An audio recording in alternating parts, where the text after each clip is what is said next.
ఈ పెట్టిన షరతులు ఎంత దారుణం. మేము అందుకే డిమాండ్ చేస్తూ ఉన్నాం. ఇలా 5 రకాల బస్సుల్లో కాదు, కేవలం 6,700 బస్సుల్లో కాదు, టోటల్గా 11,500 బస్సులు ఈ రాష్ట్రంలో తిరుగుతూ ఉన్నాయి. వాటన్నిటిలో కూడా అన్ని రకాల బస్సుల్లో కూడా మహిళలకి ఉచితంగా బస్సు ప్రయాణం ఇచ్చి తీరాలి. మీరు ఎటువంటి షరతులు లేకుండా ఆ రోజు మేనిఫెస్టోలో పెట్టారు. ఇప్పుడు షరతులతో పెట్టడం ఎంతవరకు సమంజసం?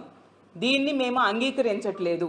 ఖచ్చితంగా మహిళలకి అన్ని బస్సుల్లో ఫ్రీ బస్ సౌకర్యం వచ్చేంత వరకు మేము మహిళల తరపున పోరాటం చేస్తామని తెలియజేస్తూ ఉన్నాను.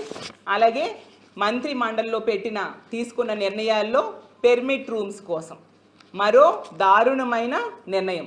ఇప్పటికే ఈ ఆంధ్రప్రదేశ్ రాష్ట్రంలో కూటమి ప్రభుత్వం వచ్చాక మద్యం ఏరులై పారుతూ ఉండే పరిస్థితి మనం చూస్తూ ఉన్నాం. ఎక్కడికక్కడ బెల్ షాప్స్ పెరిగిపోయాయి, పెర్మిట్ రూమ్స్ ఎక్కడికక్కడ కనిపిస్తూ ఉండే పరిస్థితి. గతంలో జగన్మోహన్ రెడ్డి గారు తీసుకుంటే మద్యం షాపుల్లో 33% తగ్గించడం జరిగింది జగనన్న ముఖ్యమంత్రి అయ్యాక. అలాగే 43,000 బెల్ షాప్స్ పూర్తిగా తొలగించడం జరిగింది. వీటిలో ఎక్కువ వాటికి కారణం ఈ మద్యం. ఈ కోట చేయాల్సిందిగా మేము డిమాండ్ చేస్తూ ఉన్నాము.